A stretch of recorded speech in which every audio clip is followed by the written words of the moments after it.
హల్లెలూయా. మీ అందరికీ నా హృదయపూర్వకమైన వందనాలు. ఇది 3వ దినము ఉపవాస ప్రార్థన. మరి ఘనంగా దేవుడు జరిపించుకుంటున్న విధానాన్ని బట్టి మీకు వందనాలు చెల్లిస్తూ ఉన్నాను. మీరు కూడా మరి ఈ రాత్రి 9 గంటల నుండి సంపూర్ణ రాత్రి ప్రార్థన. ఈ రాత్రి తప్పనిసరి మీరందరూ రావాలి. మీ అందరి కొరకు మేము ప్రార్థన చేస్తున్నాం. తప్పనిసరిగా కూడుకుని ఆదరించి దేవుని యొక్క మహాకృప పొందుకోవాలని నేను కోరుకుంటూ ఉన్నాను. అలాగే ఈరోజు దేవుడు మనకిచ్చేటువంటి వాగ్దానాన్ని ధ్యానం చేసుకుందాము. యాకోబు రాసిన పత్రిక 4వ అధ్యాయము 10వ వచనం. ప్రభు దృష్టికి మిమ్మును మీరు తగ్గించుకొనుడి, అప్పుడు ఆయన మిమ్మును హెచ్చించును. దేవునికి మహిమ కలుగునుగాక. మనము ప్రభు దృష్టిలో తగ్గించుకొని ఎప్పుడైతే ఉంటామో దేవుడు మనల్ని హెచ్చిస్తూ ఉంటాడు. ఆమెన్. హల్లెలూయా. దేవుని యొద్దకు రండి, అప్పుడు ఆయన మీ యొద్దకు వచ్చును. పాపులారా, మీ చేతులను శుభ్రము చేసుకొనుడి. దీన మనస్కులారా, మీ హృదయములను పరిశుద్ధపరచుకొనుడి. వ్యాకులు పడుడి, దుఃఖపడుడి, ఏడువుడి. మీ నవ్వు దుఃఖమునకును, మీ ఆనందము చింతకును మార్చుకొనుడి.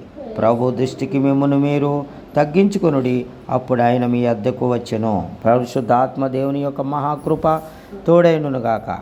మిమ్మల్ని హెచ్చించాలంటే ప్రభు దృష్టిలో మీరు తగ్గించుకునడమని దేవుడు సెలవిస్తున్నాడు. మీరు ఏ విషయంలో బాధలో ఉన్నారో, చింతలో ఉన్నారో, శోధించబడుతూ బాధపడుతున్నారో ఈరోజు ఈ ప్రార్థనలో మీరు ఏకీభవించండి. రండి. దేవుని యొక్క మహాకృపను మీరు చూస్తారని మీరు ఖచ్చితంగా నేను నమ్ముతున్నాను. మీరు కూడా నమ్మి విశ్వాసంతో వస్తే దేవుని మహాశక్తిని మీరు చూడబోతున్నారు. ఏ విషయాల్లో గర్భలేక కానీ, గర్భఫలం లేక, రోగాలతో, ఇబ్బందులతో, అనేకమైన సమస్యలు, అప్పులతో, ఉద్యోగాలు లేక ఇబ్బందులు పడుతుంటే, దయ్యాలు, చీకటి శక్తులతో బాధపడుతూ ఉంటే ఒక్కసారి ఈ రాత్రి మీరు గడిపితే దేవుని యొక్క మహాకృప మీరు చూస్తారు. ఎందుకంటే 3 దినాలు బలమైన ఉపవాస ప్రార్థనలు దేవుని సన్నిధిలో జరగటం ఎంతో గొప్ప ధన్యత.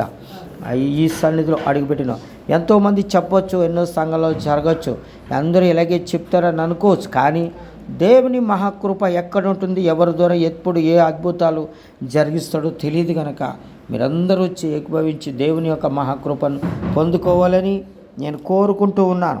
ప్రభు దృష్టికి మీరు తగ్గించుకోవాలని దేవుడు చెప్తున్నాడు. అప్పుడు మిమ్మల్ని దేవుడు హెచ్చిస్తాడంట అని దేవుడే సెలవిస్తున్నాడు. కనుక మిమ్మల్ని మీరు తగ్గించుకోండి. ప్రభు దృష్టిలో మిమ్మల్ని మీరు ఆదరించుకోండి. ఆదరణకర్తగా మీరు దేవుణ్ణి ముందుగా పెట్టితే ఆయన మిమ్మల్ని ఆదరిస్తాడు. దేవుని యొద్దకు రండి, అప్పుడు ఆయన మీ యొద్దకు వస్తాడు. మనము దేవుని దగ్గరికి రావాలా, దేవుడు మన దగ్గరికి రాడు. కొంతమంది గర్వంతో మా దగ్గర ఉన్నాడా, మా ఇంట్లో ఉన్నాడా, ఎక్కడ ఒకళ్ళిద్దరు ముగ్గురు ఉంటే అక్కడ ఉండడా అనేటువంటి వాక్యం తీసుకుని మాట్లాడుతూ గర్వింతులవుతున్నారు. అలా ఉండకుండా ప్రభా దేవుడి సన్నిధిలో ఆయన మహిమ ఉంటుంది. స్తుతి ఆరాధనలో ఆత్మను పొందుకుంటారు, కష్టాలు చెప్పుకుంటారు, బాధలు చెప్పుకుంటారు.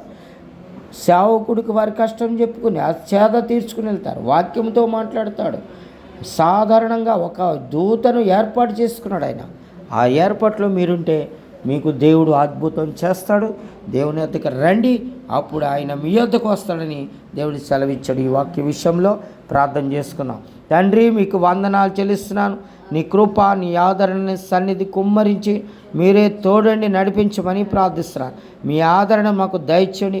మీ అభిషేకం కుమ్మరించి మీ ఆత్మశక్తితో నింపండి. ప్రతి బిడ్డను వెలిగించండి. ప్రతి బిడ్డలో ఉన్న అంధకారంలో చీకటి కట్టను కూడా తెంపివేసి సహాయం చేయండి. తండ్రి, 3 దినాల ఉపవాసాల్లో ఇదిగో ప్రభా, ఇది లాస్ట్ దినం కనుక రాత్రి 9 గంటల నుంచి నాయనా ఉదయం 4 గంటల వరకు ఆరాధన, సంపూర్ణ రాత్రి ప్రార్థనలో పాలు పొందుట ప్రతి బిడ్డను నడిపించమని మీ పాదాలు పట్టి నడుస్తున్నాను.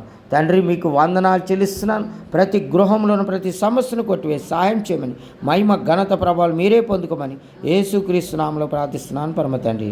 ఆమేన్, ఆమేన్, ఆమేన్.